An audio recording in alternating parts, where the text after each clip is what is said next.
الله العلي العظيم. أعوذ بالله من الشيطان اللعين الرجيم. بسم الله الرحمن الرحيم. الحمد لله رب العالمين والصلاة والسلام والتحية والإكرام على النبي الأمي المكي المدني القرشي الهاشمي الأبطحي الرسول المسدد والمحمود الأحمد والمصطفى الأمجد بالقاسم محمد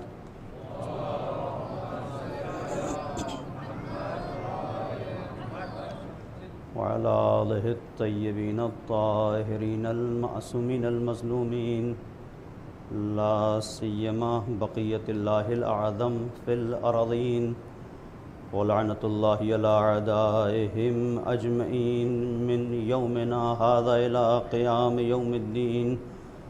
أما بعد، فقد قال أبو عبد الله الحسين عليه الصلاة والسلام: بسم الله الرحمن الرحيم. ألا ترون أن الحق لا يعمل به وأن الباطل لا يتناهى عنه ليرغب المؤمن في لقاء ربه حقا حقا، فإني لا أرى الموت إلا سعادة والحیات مع الظالمین الا برما. صلوات پڑھنے محمد.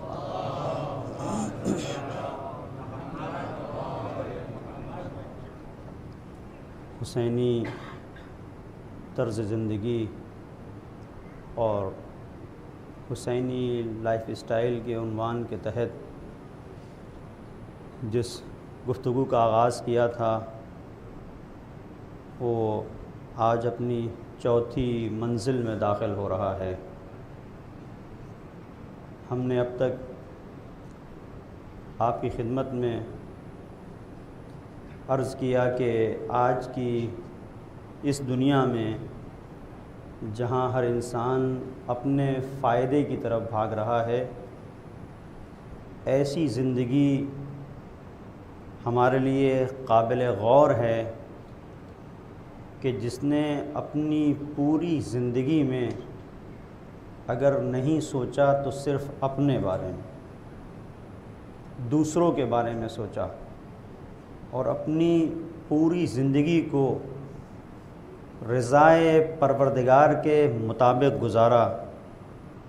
ایسی زندگی آج کے اس دور میں کہ جہاں سارے رشتے انسان کے مفادات کے مرکز کے اوپر ہیں، بھائی بھائی میں زیادہ تر ایسا ہے.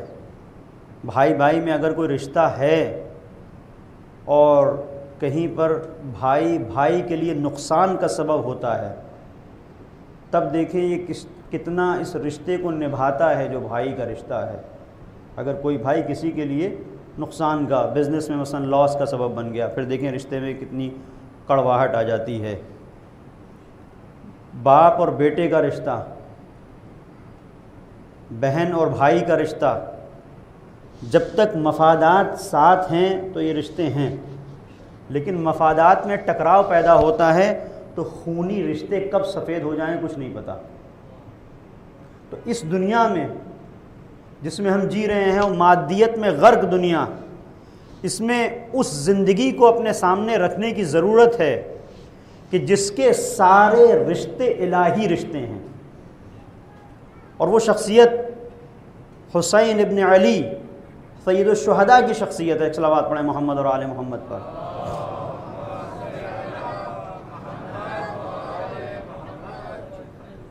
کہ جو آج بھی ہمیں بتاتی ہے کہ کس طرح سے اپنی زندگی کو مرضی رب کے مطابق تم گزارو.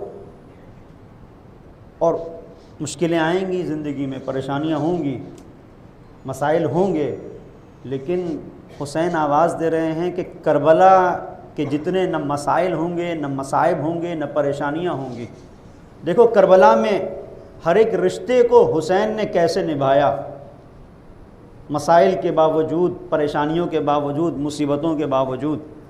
اب سوال بنیادی طور پر، پوری توجہ، یہ جو امام حسین علیہ السلام عالی ترین بندگی کا نمونہ خلق کرنے میں کامیاب ہوئے کربلا میں، کیسے؟ تو اس کا جواب تلاش کریں گے۔ مختلف چیزیں ہیں کہ جنہیں علماء بیان کرتے ہیں، روایات میں آپ کو مل جائیں گی۔ ایک بنیادی چیز جو بہت اہم ہے وہ اس لیے کہ حسین کے وجود کے اندر حریت پائی جاتی تھی۔ توجہ کیجیے گا، حریت پائی جاتی تھی۔ حریت کیا ہے؟ آزادی۔ آزادی کیا ہے؟ آسان الفاظ میں ہم کہہ دیں فریڈم۔ آج آپ دنیا میں دیکھیں کس طرح سے فریڈم کی بات ہوتی ہے، آزادی کی بات ہوتی ہے، کہ ایک ملک دوسرے ملک پر مثال کے طور پر حملہ کرتا ہے، کہتا ہے کہ ہم ان کو آزاد کرانا چاہتے ہیں، یہ جو یہاں پر ڈکٹیٹر ہے، جو حاکم ہے، جابر سلطان ہے، اس سے ہم آزاد کرانا چاہتے ہیں۔ لوگ سوچتے ہیں کہ ہماری مدد کے لیے آئے ہیں، لیکن در حقیقت ان کے اپنے اہداف ہوتے ہیں۔ کہیں پر تیل ہوتا ہے، کہیں پر سرمایہ ہوتا ہے، کہیں پر اور کچھ ہوتا ہے، تو وہ ایک الگ قسم کی غلامی ہو جاتی ہے۔ اور اس پوری دنیا میں آپ دیکھیں کہ ملکوں کو جہاں پر تباہ کیا جاتا ہے، یہاں اپنی دور سرحدوں سے دور آ کے دوسری جگہ پر انسان آ رہا ہے، کیوں؟ کس لیے؟ کہتے ہیں کہ آزاد کرانے کے لیے آئے ہیں، اس لیے کہ ہم فریڈم کے اصولوں سے واقف ہیں، لبرٹی، آزادی، یہ سارے وہ مسائل ہیں کہ جسے آپ آج کی دنیا میں دیکھیں، اور پھر اس کے آزادی کے نعروں کے پیچھے لوگوں کو غلام بنایا جاتا ہے۔ ایک زمانہ تھا کہ جب لوگوں کو غلام بنایا جاتا تھا، وہ کیسے پتہ چلتا تھا غلام ہے؟ اس لیے کہ اس کے گلے میں مثال کے طور پر توق دیکھتے تھے، زنجیر دیکھتے تھے، قلادہ دیکھتے تھے کہ بھائی یہ رسی میں جکڑا ہوا ہے، یا غلامی کا اس کے اوپر مہر لگی ہوئی ہے، ٹھپا لگا ہوا ہے، پتہ ہے کہ فلاں کا غلام ہے۔ لیکن آج کی غلامی ایک ماڈرن غلامی ہے، ایک جدید غلامی ہے۔ یہاں پہ رسی، زنجیر، سلاسل، توق نظر نہیں آتے، یہاں پہ انسان کی فکر کو کیپچر کیا جاتا ہے، فکر کو غلام بنایا جاتا ہے۔ اور جب فکر کو غلام بنا لیا جاتا ہے، تو اب جب فکر کو آپ نے غلام بنا لیا، تو اب ضروری نہیں ہے رسی کی، ضروری نہیں ہے کہ ہاتھوں میں ہتھکڑی ڈالی جائے، ضروری نہیں ہے کہ توق ڈالا جائے۔ جب فکر کو غلام بنا لیا تو جو غلام ہے وہ خود اپنے آقا کو ڈھونڈتا ہوا اس کے پیچھے پیچھے چلتا ہے۔ صرف فکر کو غلام بنا لیا جائے، اس منزل پر توجہ کیجیے گا۔ اور یہ جو آزادی ہے، پوری توجہ، آزادی، یہ جو حریت کی بات ہوتی ہے، جو آزادی کی بات ہوتی ہے، آج کھوکھلا نعرہ ہے۔ اس نعرے کے پیچھے لوگ اپنے مقاصد کو حاصل کرنا چاہتے ہیں، کہتے ہیں ہم تمہیں آزاد کرائیں گے۔ لیکن ہم نے دیکھا اسی دنیا میں کہ کتنی ایسی طاقتیں ہیں جو بڑی طاقتیں ہیں، چھوٹے موٹے ممالک پر حملہ کرتی ہیں کہ بھئی ہم تمہیں آزاد کرائیں گے، تمہارے پاس یہ ڈکٹیٹر ہے، یہ تمہارے حقوق نہیں ادا کر رہا ہے، سارے مسائل۔ اس کے بعد پھر وہ کیا کرتی ہیں؟ جائیں اس ملک میں جا کے دیکھیں کہ جہاں پر ظاہری طور پر ان لوگوں نے حملہ کیا اور کسی کو آزاد کر دیا، تو کیا وہ لوگ آزاد ہیں؟ نہیں، وہاں پر وہ حقوق جو پہلے ان کے ضائع ہو رہے تھے ابھی بھی ان کو نہیں مل رہے ہیں۔ پھر آزادی کس چیز کی ہے؟ آزاد ہونے کا مطلب یہ نہیں ہے کہ نائٹ کلب آزاد ہوں، آزاد ہونے کا مطلب یہ نہیں ہے کہ جب چاہو جہاں چاہو نکل جاؤ۔ آزادی کا مطلب یہ ہے کہ انسان آزاد ہو، اس کی روح آزاد ہو، وہ کسی کا غلام نہ ہو، اور اس کو اس کے حقوق بھی مل رہے ہوں، جو اس کا حق ہے وہ مل رہا ہو۔ جہاں حق کی بات ہوتی ہے وہاں کوئی حق نہیں دیا جائے گا، ہاں تم آزاد ہو، جو چاہو کرو، لیکن کس حد تک؟ جو چاہو کرو بھی جہاں تک ہمارے اہداف میں جو ہمارے مقاصد ہیں ان کے اوپر کوئی ضرب نہ لگتی ہو، ان کے اوپر کوئی چوٹ نہ پہنچتی ہو۔ اور جہاں سے تم نے کوئی ایسی بات کی تو پھر وہاں سے پابندیاں ہیں، وہاں سے سینکشنز ہیں، یہ سارے مسائل۔ اس کا مطلب انسان غور کرے کہ آج کی اس دنیا میں بھی جو آزادی ہے وہ ایک تصور ہے، ایک نعرہ ہے، اور کھوکھلا نعرہ، اس سے بڑھ کر کچھ نہیں ہے۔ اور جبکہ آزادی وہ چیز ہے، حریت وہ چیز ہے کہ جس کے بغیر انسان کی زندگی کا تصور نہیں ہے۔ اور آپ جو مغربی ویسٹرن جو اسکالرز ہیں ان کو آپ دیکھیں، جو دانشور ہیں، مثلا ہیگل سے آپ واقف ہیں، فلسفہ غرب کا آخری جو دانشور ہے، اسکالر ہے، اس نے آزادی کو کیا کہا ہے کہ آزادی جوہر حیات ہے۔ یعنی انسان کے وجود کے اندر اگر زندگی کو دیکھنا ہے تو زندگی بغیر آزادی کے ممکن نہیں ہے۔ اب توجہ کیجئے گا، اب آزادی کے دو تصور ہیں، ایک وہ جو دین بیان کرتا ہے، حریت کے دو تصور ہیں، ایک وہ جو دین بیان کرتا ہے، ایک تصور وہ ہے جو دنیا میں آج کل رائج ہے، جسے آج کل بیان کیا جاتا ہے، ایک تصور یہ ہے کہ ہاتھوں میں ہتھکڑی نہ ہو، پاؤں میں بیڑی نہ ہو، گلے میں توقے خاردار نہ ہو اور یہ سارے مسائل کچھ نہ ہو تو انسان آزاد ہے، جیل میں نہ ہو، قید خانے میں نہ ہو، آزاد ہے، اسے آزاد کہا جائے گا۔ یہ وہ نظر ہے جو دنیا کی نظر ہے۔ دین کہتا ہے نہیں، توجہ کیجئے گا، دین کہتا ہے نہیں، ہو سکتا ہے کہ کسی کے ہاتھوں میں ہتھکڑی نہ ہو، کسی کے گلے میں توق نہ ہو، کسی کے پاؤں میں بیڑی نہ ہو، کوئی قیدی نہ ہو، کوئی زندان میں نہ ہو، لیکن یہ ساری چیزیں جو ظاہری طور پر انسان کو آزاد دکھا رہی ہیں، یہ ساری چیزیں نہ ہوتے ہوئے بھی وہ غلام ہو۔ ایسا ہو سکتا ہے، کیوں؟ اس لیے کہ دین یہ کہتا ہے کہ ظاہری آزادی کے ساتھ ساتھ جو چیز ضروری ہے وہ تمہاری فکر کا آزاد ہونا ہے۔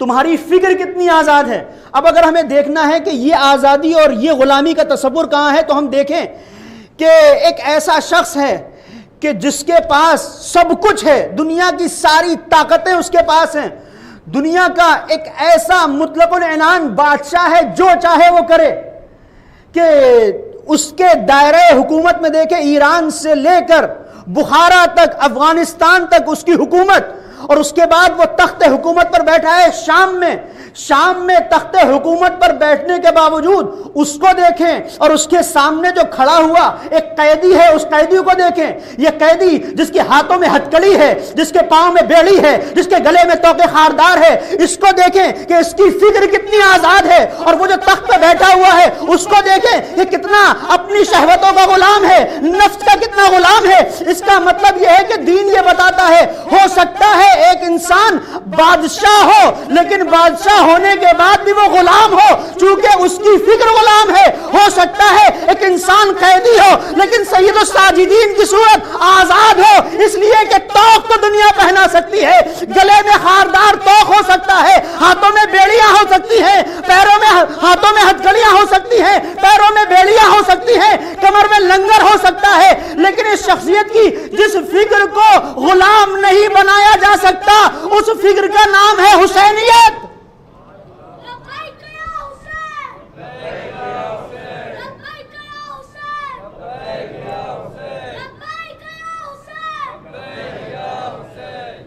تو اب دنیا دیکھے کہ ایک قیدی ہے لیکن آزاد ہے، اور کیوں؟ مجھے اسیر کرو یا میری زباں کاٹو، میرے خیال کو قیدی بنا نہیں سکتے، میرے خیال کو قیدی بنا نہیں سکتے۔ یہ آزادی اور غلامی کا جو تصور ہے، آپ دیکھیں کہ دنیا میں کتنی تیزی کے ساتھ بدل رہا ہے۔ دین کیا کہتا ہے؟ آزادی کا تصور دین کس انداز سے پیش کرتا ہے؟ حریت دین کس طرح سے پیش کرتا ہے؟ دین کہتا ہے کہ تم ظاہری طور پر بھی آزاد ہو، تمہاری فکر بھی کسی کی غلام نہ ہو، تمہارا شعور بھی کسی کا غلام نہ ہو۔ اور اس رخ کو آپ محسوس کریں کہ حسینی لائف اسٹائل ہمیں بتاتا ہے کہ تم آزادی کے ساتھ جیو۔ حسین تمہیں آزاد دیکھنا چاہتے ہیں، کسی کا غلام نہیں دیکھنا چاہتے، اور کسی بھی منزل میں نہیں دیکھنا چاہتے۔ نہ سیاست میں تم کسی کے غلام رہو، نہ اکنومی اور اقتصاد میں، نہ سماجی اور معاشرتی معاملات میں، سوسائٹی میں کسی کے غلام رہو، مکمل آزاد۔ اور پھر یہ ظاہری آزادی ہے کہ جہاں پر کسی کا حکم تم پر نہ چلتا ہو، اس کے ساتھ ساتھ کربلا ہمیں باطن کی آزادی، روح کی آزادی کا درس دیتی ہے۔ حسینی طرز زندگی، جو حسینی لائف اسٹائل ہے، ہمیں بتاتا ہے کہ کس طرح سے اپنی روح کو آزاد کرو۔ اور یہ جو منزل ہے اتنی خوبصورت کہ آپ کو کہیں نظر نہیں آئے گا، یہ آزادی کا تصور جو کربلا دیتی ہے۔ کیا تصور ہے کربلا کا؟ میں ایک نمونہ آپ کی خدمت میں عرض کر رہا ہوں کہ ایک شخصیت آپ نے نام سنا ہوگا، اسامہ بن زید۔ یہ پیغمبر کے صحابی ہیں۔ پوری توجہ کیجئے گا، کتنی خوبصورت آزادی ہمیں کربلا دیتی ہے اور کربلا بتاتی ہے۔ یہ رسول اللہ کے صحابی جنہوں نے امیر المومنین علی ابن ابی طالب علیہ السلام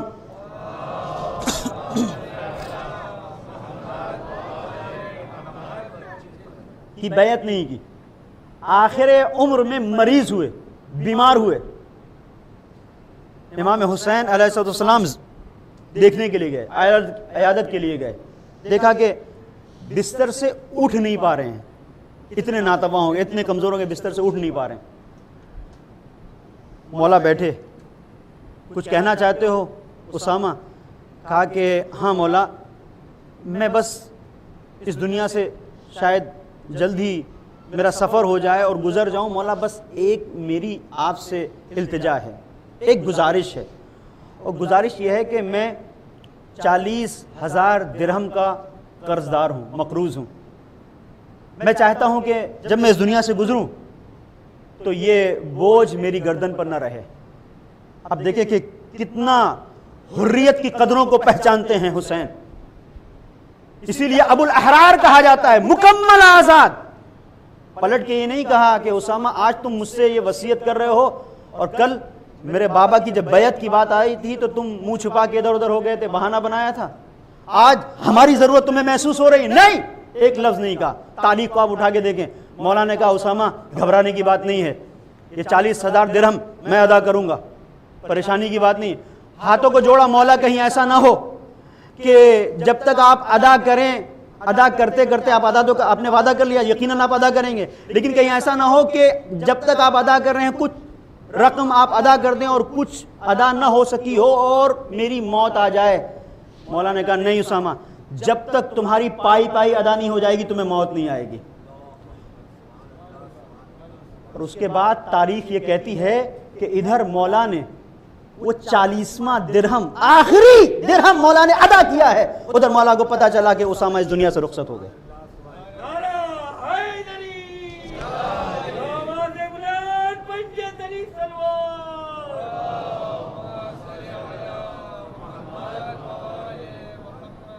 آزادی اسے حریت کہتے ہیں، جہاں انسان بلندی پر ہوتا ہے، اور آپ اس حریت کے نمونوں کو کربلا میں دیکھیں گے اور کہیں نہیں ملے گا۔ حریت کیا ہے؟ الحریت منزہۃ من الغل والمکر۔ اس حریت کے اندر مکاری نہیں ہے، فریب نہیں ہے۔ یہ صرف نعرے کی بات نہیں ہے، کربلا نعرہ نہیں دیتی ہے، نہیں، پہلے حقیقی پیغام ہے کربلا کا۔ وہ پیغام ڈھلتا ہے ایک نعرے میں تو حسین آواز دیتے ہیں ہیہات من الذلہ۔ یہ حقیقت میں حسین بتاتے ہیں کہ ذلتیں حسین سے دور ہیں۔ الا ان الدئی وابن الدئی قد رکضنی بین اثنتین بین السلۃ والذلہ ہیہات من الذلہ۔ پہلے حسین عملی طور پر بتاتے ہیں کہ چاہے تلواروں کے سائے میں حسین کو آنا پڑے لیکن حسین سر کو نہیں جھکائے گا۔ پھر یہ نعرہ دنیا میں مشہور ہوتا ہے ہیہات من الذلہ۔ اب آپ دیکھیں، میں ایک اور نمونہ آپ کی خدمت میں عرض کر رہا ہوں۔ جب جناب مسلم کوفے میں پہنچے ہیں تو ایک مقام وہ ہے کہ جب ہانی ابن عروہ کے گھر پر ایک شخصیت ہے، تاریخ میں آپ دیکھیے گا، شریک بن عور۔ یہ شریک کون ہیں؟ یہ مولا کے چاہنے والے اور ایک قبیلے کے ایک سردار جس کی ایک آبرو ہے، جسے لوگ پہچانتے ہیں، سب لوگ جانتے ہیں کہ بھئی جسے آپ کہہ سکتے ہیں اپنی زبان میں مثلا مکھیا۔ ایک ایسی شخصیت ابن زیاد بھی پہچانتا ہے، اور ابن زیاد سے کچھ تعلقات بھی ہیں آپس میں۔ بہرحال یہ جو سیاست مدار افراد ہوتے ہیں یہ مختلف لوگوں کو استعمال کرنا چاہتے ہیں تو ان سے روابط بھی ان کے ہوتے ہیں اپنے اپنے اعتبار سے۔ تو ایک منزل وہ آتی ہے کہ جب یہ تینوں لوگ آپس میں بیٹھ کے، ہانی ابن عروہ، شریک بن عور اور مسلم ابن عقیل، تینوں لوگ بیٹھ کے یہ پلاننگ کرتے ہیں کہ دیکھو اس طرح سے ہم کوفے میں مقابلہ نہیں کر سکتے، کچھ ہمیں کرنا پڑے گا، کچھ پلاننگ کرنی پڑے گی۔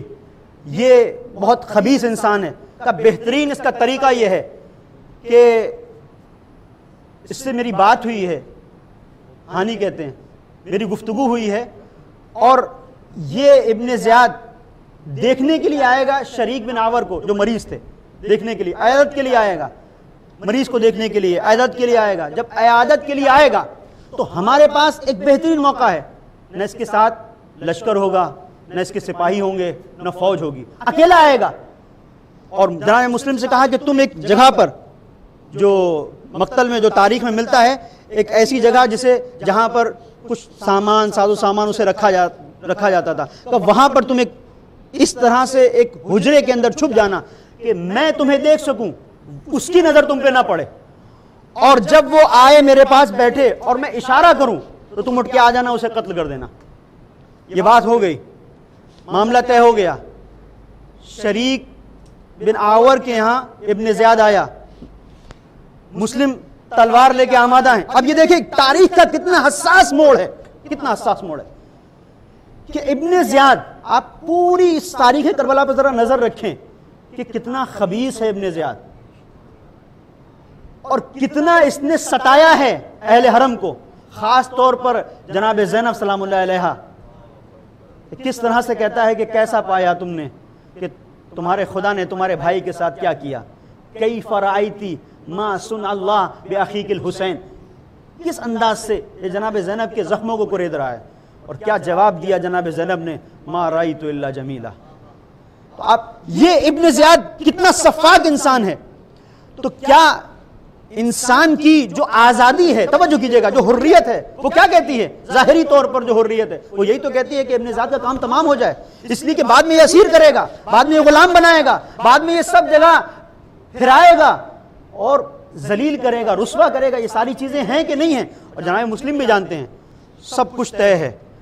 آتا ہے ابن زیاد، ادھر شریک بن عامر اٹھ کے بیٹھ جاتے ہیں، بار بار اشارہ کر رہے ہیں جناب مسلم کی طرف، معلوم تھا کہ یہ حجرے میں جناب مسلم کی طرف اشارہ کر اشعار پڑھ رہے ہیں، ایسے اشعار پڑھتے ہیں جن کا مفہوم یہ ہے کہ جلد از جلد اس شخص کو جلد از جلد واصل نار کرو، کہ اس کی وجہ سے دنیا میں فتنہ و فساد یہ سب ہونے والا ہے، یہ سب کہہ رہے ہیں۔ تو ابن زیاد بہت دماغ کا شارٹ تھا، تیز تھا، تو لیکن اس انداز سے جب گفتگو ہوئی تو ہانی سے کہتا ہے کہ یہ تمہارا لگتا ہے بھائی جو ہے، یہ تمہارا دوست جو ہے، اس کا دماغ کچھ خراب ہو گیا، یہ ہذیان بک رہا ہے۔ تو جناب ہانی بھی کہتے ہیں ہاں یہ ذرا بخار زیادہ ہو جاتا ہے تو اسی طرح کی باتیں ہوتی ہیں۔ اور وہاں شریک بن عامر کے ماتھے پر پسینے کی بوندیں کہ کیوں نہیں مسلم نکل رہے ہیں، اور مسلم نہیں نکلے۔ ابن زیاد چلا گیا واپس، جیسے ہی جناب مسلم ابن زیاد جاتا ہے اور واپس آتے ہیں شریک بن عامر، دونوں لوگ ہانی ابن عروہ اور شریک بن عامر جناب مسلم سے، مسلم کیا ہوا، تم نے کیا کیا؟ بہترین موقع تھا تم نے گنوا دیا، بہترین موقع تھا۔ آزادی دے کے حریت، حسینی لائف اسٹائل کیا ہے کہ جس کی ابتدا جناب مسلم کر رہے ہیں کربلا کی، جسے دیباچہ کربلا کہا جاتا ہے، سفیر حسینی ہے مسلم، اور تمام تر ان خصوصیات کے حامل ہیں جن خصوصیات کے حامل حسین تھے۔ حسینی طرز زندگی کیا ہے مسلم پہچانتے ہیں۔ اب مسلم جواب دیتے ہیں، جواب سنیے۔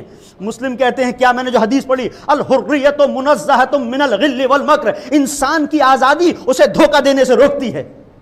ایک آزاد انسان جو واقعی آزاد ہوتا ہے کسی کو دھوکے سے نہیں مارتا، وہ میدان میں مقابلہ کرتا ہے۔ جناب مسلم رسول اللہ کی حدیث پڑھتے ہیں کہ میں نے سنا ہے کہ رسول اللہ صلی اللہ علیہ وآلہ وسلم نے فرمایا کہ کبھی بھی کوئی مسلمان کسی کو دھوکے سے قتل نہیں کرتا۔ آج کے اصولوں کو دیکھیں کہ کہاں ہیں آج کے جو آزادی کا نام بلند کرتے ہیں، آزادی کی فریادیں بلند کرتے ہیں، ان سے پوچھیں اگر ان کا جانی دشمن کہیں پر نظر آ جائے اور اس کو مار سکتے ہو تو کیا کریں گے؟ پہلے مرحلے میں اسے ختم کریں گے۔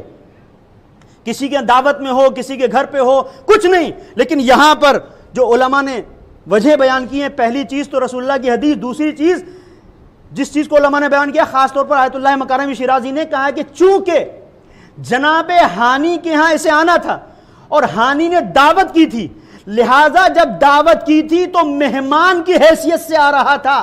اب مہمان کی حیثیت سے جناب مسلم کو پسند نہیں تھا کہ جس کے گھر میں ٹھہرا ہوں، جو میرا میزبان ہے، اس کے یہاں کوئی آئے اور میں اسے قتل کر دوں۔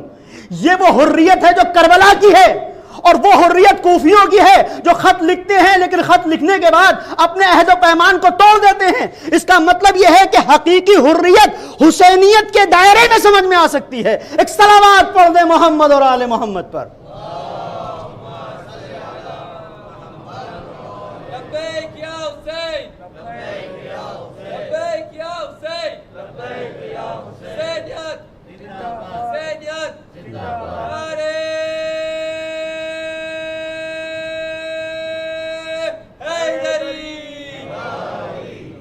آپ دیکھیں چونکہ حریت ایک معمولی چیز نہیں ہے، حریت اور آزادی، جب انسان کے وجود کے اندر حریت آتی ہے تو بہت ساری ویلوز آٹومیٹک آتی ہیں، بہت ساری ویلوز اپنے آپ آتی ہیں۔ حریت کی جب آ جاتی ہے، آپ نے دیکھا ہوگا کہ جہاں آپ کا نیٹ مثلا وائی فائی سے کنیکٹ نہیں ہے تو کچھ نہیں، لیکن جہاں سے کنیکٹ ہوتا ہے تو جیسے ہی کنیکٹ ہوتا ہے خود بخود اپڈیٹ ساری چیزیں ہونے لگتی ہیں، سب کچھ آنے لگتا ہے تیزی کے ساتھ، جیسے ہی نیٹ ورک سے آپ جڑے۔ اس کا مطلب یہ ہے کہ حریت ایک ایسا نیٹ ورک ہے کہ جس کا سلسلہ بندگی پروردگار سے جڑتا ہے۔ پوری توجہ، اور یہ میں نہیں کہہ رہا ہوں، حدیث سے صادق آل محمد کہ امام جعفر صادق علیہ السلام فرماتے ہیں،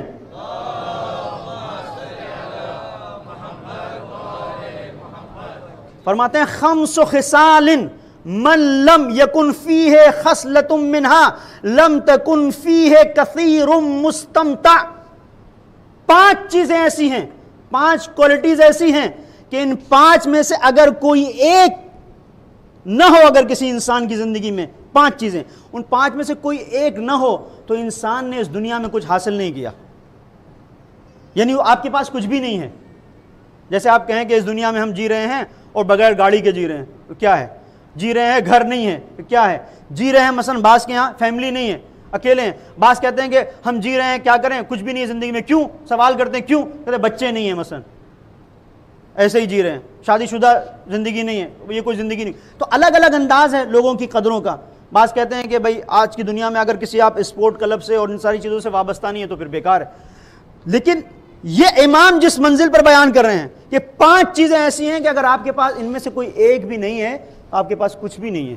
آپ نے فائدہ ہی نہیں اٹھایا اس دنیا سے، کچھ ملا ہی نہیں آپ کو. وہ کیا؟ پہلی چیز الوفا. توجہ کیجئے گا، پہلی چیز وفا. والثانیہ التدبیر، انسان آرگنائز ہو، مینجمنٹ کی صلاحیت اس کے اندر ہو، نظم ہو اس کی زندگی میں، ڈسپلن ہو اس کی زندگی میں، تدبیر کر سکتا ہو، سوچ سکتا ہو، اپنے عقل کو استعمال کر سکتا ہو، اپنے معاملات کو لے کے بہتر طور پر آگے بڑھ سکتا ہو. امام فرماتے ہیں پہلی چیز وفا، دوسری چیز تدبیر، تیسری چیز الحیا. حیا اگر نہیں ہے، بے حیائی ہے، تو اس کا مطلب آپ کے پاس کچھ بھی نہیں ہے. یعنی اصول بندگی میں کچھ بھی نہیں ہے آپ کے پاس. جہاں سے انسان خدا سے نزدیک ہوتا ہے وہ کچھ بھی نہیں ہے اگر حیا نہیں ہے. چوتھی چیز فرماتے بحسن الخلق، اچھا اخلاق، اچھا کیریکٹر. اچھے اخلاق کی اتنی اہمیت ہے کہ اگر آپ کے پاس سب کچھ ہے، نماز روزہ زکوٰۃ حج سب کچھ کر رہے ہیں، دنیاوی اعتبار سے گھر گاڑی سب کچھ ہے، لیکن انسان اگر کہیں نکلتا ہے تو منہ بنا ہوا ہے اس کا، عبوسن قمطریرا، اور ایسی منزل پر مسکرانے کے لیے تیار نہیں ہے، تو دین کی نظر میں ایسا انسان جس کے پاس سب کچھ ہے لیکن وہ کسی کو دیکھ کر اپنے لبوں پر ایک مسکراہٹ نہیں سجا سکتا، تو دین کہتا ہے اس کے پاس کچھ بھی نہیں ہے. تو تم دیکھ کے کسی کو مسکرا نہیں سکتے، ایک سلام نہیں کر سکتے، ایک اس کے حال چال نہیں پوچھ سکتے، تو کیا ہے تمہارے پاس؟ انسانیت کے اعتبار سے کیا ہے؟ اب توجہ کیجئے گا، امام نے فرمایا کہ 5 چیزیں ایسی ہیں کہ جن میں سے اگر کوئی ایک کسی کے پاس نہ ہو تو اس کے پاس کچھ بھی نہیں ہے.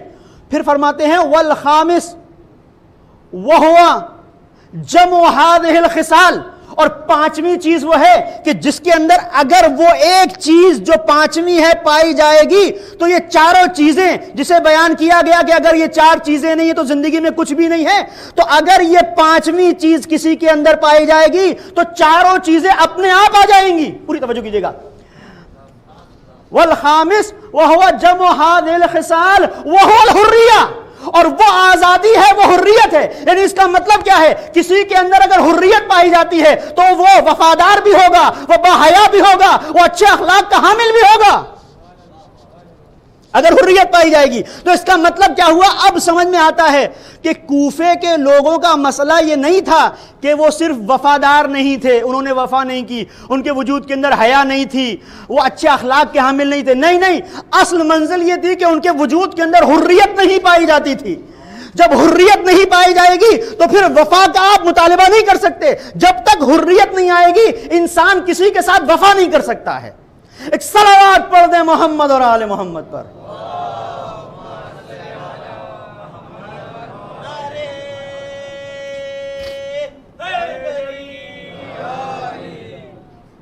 حریت جب انسان کے وجود کے اندر آتی ہے تو عبودیت آتی ہے، حریت آتی ہے تو بندگی آتی ہے. اس لیے آپ دیکھیں علامہ طباطبائی نے بہت خوبصورت انداز میں بیان کیا ہے کہ حریت کیا ہے، آزادی کیا ہے. کہتے ہیں اگر آزادی کو دیکھنا ہے تو دیکھو کہ انسان کے وجود کے اندر کتنی بندگی پائی جاتی ہے.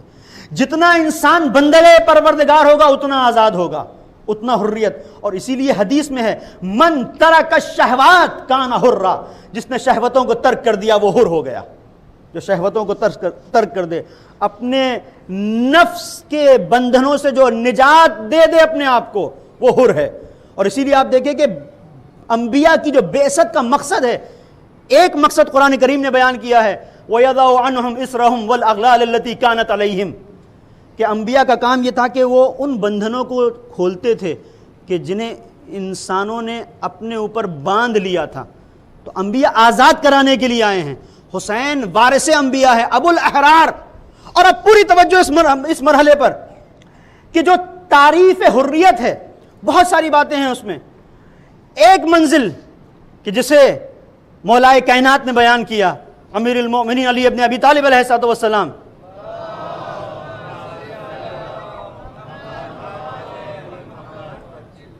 اور بہت خوبصورت انداز میں کہ جہاں پہ آپ سمجھیں گے حریت کیا ہے، آزادی کیا ہے. آواز دیتے ہیں الا حر یدعو هذه اللماذ لاهلها لان ليس لانفسكم ثمن الا الجنہ فلا تبیعوها الا بها.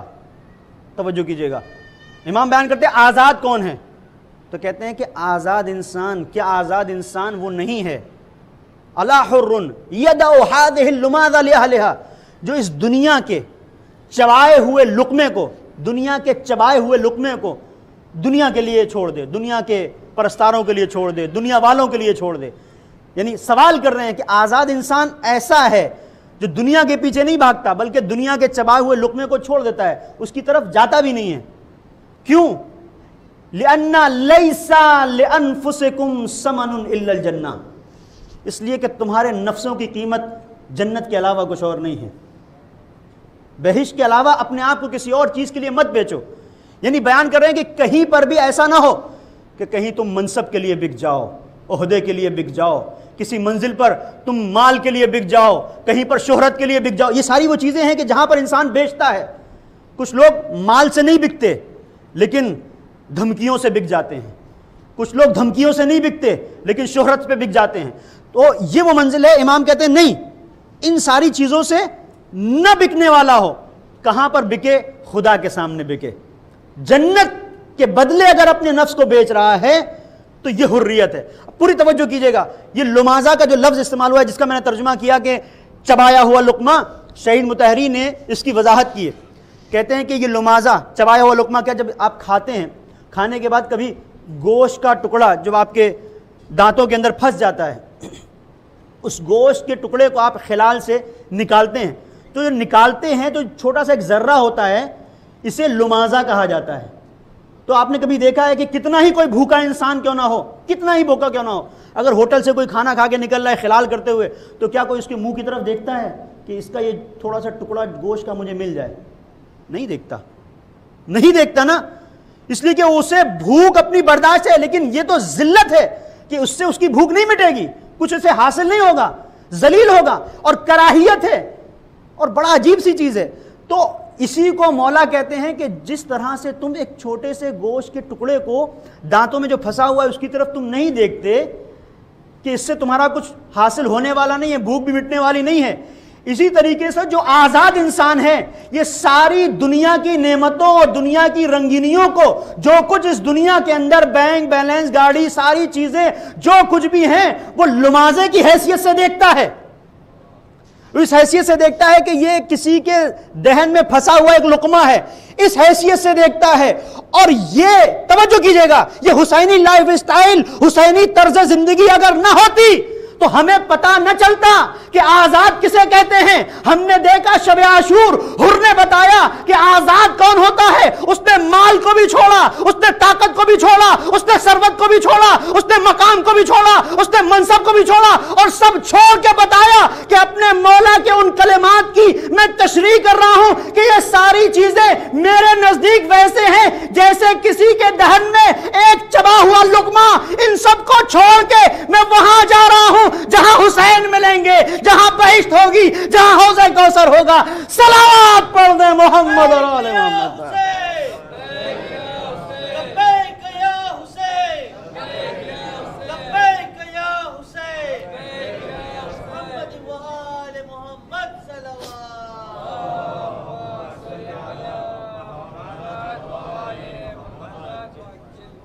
حر نے واضح کیا کہ کیا ہے، اور اللہ حر یدعو هذه اللمازہ. آج کی دنیا میں یہ ہم سے سوال کر رہا ہے، اے مسلمانوں آج تم کہاں ہو، کہاں کھڑے ہو؟ کس طرح سے ہم ٹیکنالوجی میں جو لوگ آگے ہیں، جو علم و دانش میں آگے ہیں، کس طرح سے ان کے چبائے ہوئے لقموں کو چبا رہے ہیں. یہ ایک سوچنے کا مقام ہے. یہ کربلا کی جو زندگی ہے، حسینی لائف اسٹائل، ہم سے آواز دیتا ہے، ہمیں پکارتا ہے کہ تم آزاد ہو. اگر آزاد ہو تو ہرگز دوسروں کو نہیں دیکھو گے، تم اپنے بل پہ کھڑے ہونے کی کوشش کرو گے، اپنی طاقت پر، اپنی صلاحیتوں پر اعتبار کرو گے. یہ ہے آزادی. اور اس کا ہم نے متعدد جگہوں پر مظاہرہ کربلا میں ہوتے ہوئے دیکھا ہے. نہ جانے کتنے ایسے مقامات ہیں. ایک اور میں زحمت کو ختم کر رہا ہوں کہ جب حر کا لشکر آیا ہے، اب آزادی کو دیکھیں کہ مولا نے پہلے سے پانی کے ذخیرے کو جو تھا کہا کہ اور بھر لیا جائے منزل شراف پر. اور جب آگے بڑھے ہیں اور ایک منزل پر، منزل زبالہ یا ذو حسم پر، جہاں پر امام کے خطبے ہیں اور حر کی جو ملاقات ہے وہ سارے مراحل، وہاں پر آپ دیکھیں کہ مولا نے پانی کو بھرا ہے. کیوں بھر رہے ہیں؟ ضرورت، جب پانی انسان کو ضرورت ہوتی ہے تب انسان پانی کا ذخیرہ کرتا ہے، اپنے لیے پانی لیتا ہے. لیکن یہ مولا کی حریت ہے. مولا کو پتہ ہے ہمیں ضرورت نہیں پڑے گی لیکن کسی اور کو ضرورت پڑے گی. اور حسین نے بھر دیا. اور جہاں جہاں پر بھی مشکیں تھی، جہاں جہاں پر بھی ذخیرہ ہو سکتا تھا، اتنا پانی جو بہت زیادہ تھا. اور اس کے بعد جب ایک مقام پر پہنچے ہیں، ایک منزل پر پہنچے ہیں، اور دور سے لوگوں نے دیکھا ہے کہ کسی نے آواز دی اللہ اکبر کا نعرہ لگایا اور کہا کہ ایسا محسوس ہوتا ہے کہ جیسے یہاں پر کوئی آبادی ہے، اس لیے کہ خرمے کے درخت نظر آ رہے ہیں. تو مولا نے کہا نہیں، یہ خرمے کے درخت نہیں ہیں، یہ نیزے ہیں. اور دھیرے دھیرے دھیرے دھیرے وہ نیزے بردار جب قریب آتے گئے تو دیکھا کہ پیاس سے مرے جا رہے تھے. تو دو حریت کے نمونے آپ کی خدمت میں عرض کر رہا ہوں. پہلی منزل، یہ پیاس سے مرے جا رہے تھے، ان کی زبانیں نکلی چلی جا رہی تھیں. حسین کربلا میں آئے کیسے؟ حر نے لجام فرس پر اگر ہاتھ نہ ڈالا ہوتا تو شاید مولا اس طرح سے کربلا میں نہ ہوتے. حر لے کے آیا ہے. اور یہ ایک رخ ہے توجہ طلب کہ حریت اور آزادی، فریڈم حقیقت میں کہاں پر ہے. اس کو آپ دیکھیں. مرنے کے لیے چھوڑ دیا ہوتا. آپ نے کہیں دیکھا ہے کہ آج اس دنیا میں کوئی اپنے دشمنوں کو، جو اس کے سخت ترین دشمن ہیں، ان سے مقابلہ کرنے کے لیے جائے اور اسے پتا چلے کہ بھائی ان کے پاس پانی نہیں ہے، فوج مقابلے کے لیے کھڑی ہے، ٹینک سجے ہوئے ہیں، توپوں کے دہانے آمادہ ہیں بمباری کرنے کے لیے، اور اوپر سے طیارے بھی اڑ رہے ہیں، سب کچھ ہے، فائٹر بھی، سب کچھ آمادہ، اور اس کے بعد پتہ چلے کہ بھائی یہ لوگ جو ہے وہ پیاس سے مر رہے ہیں، ان کے پاس کھانا پینا نہیں ہے. تو آپ نے کہیں دیکھا ہے کہ کوئی ایسا ہو کمانڈر جو کہے کہ نہیں، حملہ بعد میں ہوگا، پہلے جا کے انہیں پانی پلاؤ، پہلے جا کے انہیں کھانا دو؟ نہیں. یہ کربلا کی آزادی ہے، یہ کربلا کی حریت ہے کہ لوگ کہتے ہیں مولا انہیں پوچھ تو لیں کون ہے. کہ نہیں، یہ انسان ہے، پہلے پانی پلاؤ، بعد میں پوچھا جائے گا ان کا حسب و نسب کیا ہے. یہ کربلا کی حریت. ایک منزل. اور جب پانی پلا دیا تو آپ مقتل کو دیکھیں، تاریخ کو دیکھیں. زہیرقین آتے ہیں، مولا زہیرقین کیا آواز دیتے ہیں؟ مولا یہ 1000 کا لشکر ہے، اس سے مقابلہ کرنا بہت آسان ہے، آگے جائیں گے تو بہت مشکل ہوگی. کہا نہیں، ہم جنگ کا آغاز نہیں کرتے. یہ حریت ہے جو کربلا ہمیں بتاتی ہے، یہ آزادی ہے جو کربلا ہمیں بتاتی ہے. بس عزیزوں، میں نے آپ کی زحمت کو ختم کیا. یہ حریت جو حقیقی آزادی اور حقیقت میں جو فریڈم ہے، حقیقت میں جہاں پر انسان آزاد ہوتا ہے، وہ کربلا ہمیں بتاتی ہے. اور یہ بھی بتاتی ہے کہ کس طرح سے انسان اپنے نفس کی زنجیروں سے آزاد ہوتا ہے. یہ ہمیں حر بتاتا ہے. اور حر نے بتایا. بہت سخت منزل ہے عزیزوں کہ جہاں اصحاب امام حسین کے ساتھ ساتھ حسین کی ننھی بچی سکینہ. عزیزو ذرا سا احساس اگر ہو، تڑپ جائے گا دل. جب حسین حر کے لشکر کو پانی پلا رہے ہوں گے، علمدار کربلا حر کے لشکر والوں کو سیراب کر رہے ہوں گے، تو کیا سکینہ نہیں دیکھ رہی ہوگی؟ نہیں دیکھ رہی ہوگی؟ کیا حسین کے بچے جو پیاسے تھے نہیں دیکھ رہے ہوں گے یہ کیا ہو رہا ہے؟ اور عزیزو سوچو کہ جب بعد شہادت حسین سکینہ پیاسی ہوگی تو ذہن میں بار بار نہ آتا ہوگا بابا آپ کو تو میں نے ایسے دیکھا کہ آپ نے دشمنوں کو پانی پلایا، گھوڑوں تک کو پانی پلایا، اور آپ کی شہادت کے بعد ان کے پاس تماچے مارنے کے سوا کچھ بھی نہیں ہے. جزاکم ربکم خیر الجزا، خدا کسی غم میں نہ رلائے سوائے غم حسین. اور کس طرح سے پانی پلایا ہے، کس طرح سے پانی پلایا ہے. ایک روایت عزیزوں تڑپ جائے گا دل کہ جہاں سب کو پانی پلا رہے ہیں حسین نے آواز دی گھوڑوں تک کو پانی پلا دیا جائے، اور ایسے نہیں، گھوڑوں کے سامنے، ناکوں کے سامنے پانی کو رکھ دیا جائے اور پانی کے ظرف کو جس برتن میں پانی رکھا ہے ہٹایا نہ جائے جب تک کہ یہ گھوڑے خود اپنے منہ کو ہٹا نہ لیں، جب تک یہ گھوڑے خود اپنے منہ کو سیراب نہ ہو جائیں۔ ایک عجیب روایت ملتی ہے عزیزوں، مقتل کہتا ہے کہ ایک شخص ہے علی بن طعان ظاہراً جو اس کا نام ہے، تاریخ نے اسے نقل کیا ہے، آتا ہے اور اتنا پیاسا ہے کہتا ہے کہ میں پیچھے رہ گیا تھا، لشکر میں سب سے پیچھے رہ گیا تھا، اور جب پیچھے رہ گیا تھا تو اتنی پیاس سے جاں بلب تھی کہ مجھے کچھ نظر نہیں آ رہا تھا، ہر طرف مجھے اندھیرا دکھ رہا تھا، کچھ سمجھ میں نہیں آ رہا تھا، اتنے میں پیاس سے جاں بلب تھا، میری زبان لٹکی ہوئی تھی۔ تو ایک مرتبہ میں نے دیکھا کہ میری مہار ہاتھ سے چھوٹ رہی ہے، ایک کریم شخص میرے پاس آیا اور میں پاس آنے کے بعد مجھ سے کہا اے خراویہ اپنے اس ناکے کو ذرا نیچے کر لے۔ میرے اندر اتنی صلاحیت نہیں تھی کہ اپنے ناکے کی مہار کو تھام کے نیچے کرتا، اس شخص نے مجھے سہارا دیا۔ اور عزیزو اب مقتل کے جملے سنیں، کہتا ہے کہ کریم ابن کریم وہ کون ہے؟ حضرت ابا عبداللہ الحسین کہتا ہے کہ اس نے مشکیزہ کو لیا اور مجھے پانی دینا چاہتا تھا، لیکن میں پانی لے رہا تھا، میرے ہاتھ کانپ رہے تھے، میرے ہاتھوں میں طاقت نہیں تھی، ہاتھ لیتا پانی گر جاتا۔ ایک مرتبہ اس نے مجھے سہارا دیا، مشکیزہ کو لیا اور میرے منہ میں پانی کے قطرے ڈالنے لگا۔ ہاں عزیزو یہ کربلا کی حریت ہے جسے حسین بیان کر رہے تھے۔ عزیزو دل تڑپ جاتا ہے جب یہ انداز دیکھتے ہیں۔ شاید حر نے دیکھا اور سمجھ گیا تھا کہ میں غلطی پر ہوں، میں صحیح راستے پر نہیں ہوں، اور وہ منزل کہ جہاں حر آگے بڑھا تھا، لجام فرس پہ ہاتھ ڈالا تھا، مولا نے آواز دی تھی سکلت امک یا حر۔ یہ دونوں چیزیں حسین کے پانی پلانے کا طریقہ اور حسین نے جس طرح سے حر کو سکلت امک یا حر بولا ہے، یہ دونوں چیزیں حر کی ہدایت کا سبب بن گئیں۔ توجہ کیجئے گا، مصائب کے ساتھ ساتھ حسینی طرز زندگی، انہی مصائب کے اندر حسینی لائف اسٹائل آپ دیکھیں۔ اس طرز کو کہاں دنیا ڈھونڈے گی، کہاں پائے گی دنیا؟ کربلا کے علاوہ کہاں ملتا ہے یہ؟ کہیں نہیں ملتا۔ کہ جہاں حر نے لجام فرس پر جب ہاتھ ڈال کے کہا ہے مولا آپ کو آگے نہیں جانے دوں گا، تو اس منزل پر ابو الفضل عباس بھی ہیں، لیکن نیام سے تلوار نکلی تو ہے، لیکن جیسے ہی امام کا اشارہ دیکھا ہے اندر چلی گئی ہے۔ اور حر نے جو جملہ کہا ہے مولا، یہ عزیزو رونے کے لیے کافی ہے، مولا، حر 1000 کے لشکر کا سردار ہے، حر معمولی آدمی نہیں ہے، کمانڈر ہے، اور کسی کمانڈر کو اس طرح سے اس کی ماں کا نام لے کے کچھ کہہ دیا جائے برداشت نہیں، اور خاص طور پر عرب میں۔ لیکن سر کو جھکا لیا اور جھکا کے کہتا ہے مولا اگر آپ کے علاوہ کسی اور نے کہا ہوتا کہ حر تیری ماں تیرے ماتم میں بیٹھے تو میں بھی پلٹ کے جواب دیتا، لیکن مولا کیا کروں، آپ کی ماں فاطمہ ہے۔ یہ حر کی حریت تھی، یہ حر کی آزادی تھی، یہ حر نے اپنے نفس کی زنجیروں سے اپنے آپ کو آزاد کیا تھا۔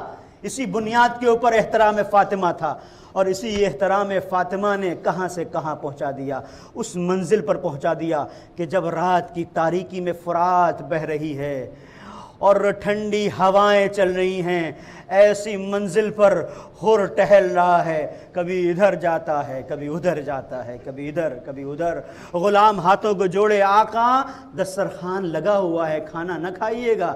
ایک مرتبہ غلام کا ہاتھ پکڑتا ہے، آتا ہے خیام امام حسین کے نزدیک اور کہتا ہے ذرا کان لگا کر سنو۔ کان لگا کر جو سنا جاتا ہے ننھے ننھے بچوں کی آوازیں، التش التش، ہائے پیاس ہائے پیاس۔ کیا کہتا ہے حر؟ کہتا ہے اس کے بعد حر کھانا کھا لے، یعنی احساس جرم ہے حر کو، احساس گناہ ہے کہ میں ہی لے کے آیا تھا۔ یہ جو بچوں کی آوازیں بلند ہو رہی میری وجہ سے ہو رہی ہیں، اگر میں نہ لے کے آتا تو اس طرح سے حسین کے بچے پیاس سے نہ تڑپتے۔ پھر کیا ارادہ ہے؟ کیا ارادہ کیا ہے؟ حجت تمام کروں گا۔ گھوڑے کو دوڑاتا ہوا پہنچا ہے حر اور آئے ہیں پسر سعد کے پاس۔ یہ پسر سعد کیا ارادہ ہے؟ کل جنگ ہوگی؟ کہاں جنگ ہوگی، اور دیکھنا کہ کیسی جنگ ہوگی، سر برسیں گے، جنگ ہوگی۔ بس یہیں سے حر نے فیصلہ کر لیا، حر نے فیصلہ کر لیا، گھوڑے کو لیا، آہستہ آہستہ اپنے بھائی، مقتل کہتا ہے بعض جگہوں پہ ملتا ہے، اپنے بھائی کو لیا، غلام کو لیا، اور لینے کے بعد مولا کی خدمت میں آنے کا مکمل فیصلہ کر لیا، اپنے آپ کو آزاد کر کے آ رہا ہے۔ ابھی تک نام کا حر تھا، حسینیت کے خیمے میں آ رہا ہے تو اب کام کا حر بن رہا ہے۔ اب اس منزل پر آپ دیکھیں کہ بعض علماء بیان کرتے ہیں کہ جب آیا ہے حر تو انداز کیا ہے، شیخ مطہری نے بیان کیا قلّ ترسہو، اپنی جو سپر تھی اس نے اس میں الٹا کر لیا یعنی سرنڈر ہو کے آ رہا ہوں، مولا اب کسی کو خطرہ نہیں ہے۔ کیوں ایسا کیا حر نے؟ نفسیاتی بات عزیزوں کہہ رہا ہوں، دل پہ چوٹ لگے تو گریے کی آوازیں ہوں تو دعا کرنا۔ کیوں ایسا کیا حر نے؟ اس لیے کہ حر نے سوچا کہ ہو سکتا ہے میں اگر امام حسین کے خیمے سے نزدیک ہوں تو حسین کی نظر مجھ پر نہ پڑے، بچوں کی نظر پڑ جائے، اور پھر بچے تڑپ جائیں کہ وہی آ گیا جو ہمیں کھینچ کے لے کے آیا تھا، اس لیے اپنے آپ کو سلینڈر کر کے جا رہا ہوں کہ لوگ سمجھ لیں کہ اب حر آ رہا ہے تو ستانے کے لیے نہیں آ رہا ہے بلکہ ناصر حسین بن کے آ رہا ہے۔ اور عزیزوں بعض علماء بیان کرتے ہیں اتنا نہیں بلکہ اپنے ہاتھوں کو باندھ لیا، اور باندھنے کے بعد آیا ہے مولا کی بارگاہ میں، حلی التوبہ، اے مولا کیا میرے لیے توبہ ہو سکتی ہے؟ اے عزادارو آج محرم کی چوتھی شب ہے، آؤ چلے تصور میں اپنے ہاتھوں کو باندھ لو اور باندھ کے کہو آقا ارے یہ وبا ہے، یہ بیماری ہے، ہم جس طرح سے عزاداری کرنا چاہیے مولا نہیں کر سکے، لیکن ہم نے آپ کی لجام فرض پہ تو ہاتھ نہ ڈالا تھا، اے مولا ہمارے گناہوں کی طرف نہ دیکھیے گا، ہمیں آزاد کر دیجئے، حر کی طرح ہم پہ رضا کی مہر لگا دیجئے آقا۔ اور آیا، اور آنے کے بعد آواز دی حلی التوبہ، اور مولا نے کیا کیا؟ جیسے ہی حر نے کہا حلی التوبہ یتوب اللہ علیک، فوراً کہا اللہ تیری توبہ کو قبول کرے گا فوراً۔ اور مقتل یہ کہتا ہے کہ حر کو کلیجے سے لگا لیا، اور اس کے بعد حر کی منزل یہ ہے کہ حر مولا کے قدموں میں ہے، مولا کے قدموں میں، اور مقتل یہ کہتا ہے کہ آواز دی مولا نے ارفع راسک، حر اپنے سر کو بلند کر لے، تو حسین کی بارگاہ میں آ گیا ہے۔ اور حسین کی حریت کو آپ محسوس کریں، حسین کی حریت کو محسوس کریں عزیزوں۔ حسین دیکھ رہے تھے کہ حر شرمندہ ہے، حر شرمندہ ہے، اور شرمندگی کے ندامت کے قطروں کو حر کی پیشانی پہ پڑھا مولا نے، تو کیا کیا؟ محسوس کر رہے ہیں کہ حر شرمندہ ہے تو اپنی شرمندگی کا اظہار کیا تاکہ حر کی شرمندگی دور ہو جائے۔ آواز دی حر میں شرمندہ ہوں، ایسے وقت پہ آیا ہے کہ میں تیرے مہمانی کے آداب نہیں بجا لا سکتا، میرے پاس پلانے کے لیے تجھے پانی بھی نہیں ہے، یعنی بتانا یہ چاہتے تھے حر شرمندہ ہونے کی ضرورت نہیں ہے، تیرا آقا تجھ سے شرمندہ ہے۔ ایک مرتبہ آواز دیتا ہے حر اے مولا مجھے اجازت دے دیجئے، اس لیے کہ مولا میں نے ہی آپ کے اہل حرم کے دلوں کو لرزہ براندام کیا تھا، چاہتا ہوں کہ سب سے پہلے جاؤں۔ اب عزیزو مولا نے اجازت دی، حر تھوڑی دور چلا تھا، واپس آیا، مولا نہیں، میں اپنے جوان کو بھیجنا چاہتا ہوں، مولا میرا جوان بیٹا ہے، چاہتا ہوں کہ آپ کی راہ میں جوان کو قربان کر دوں۔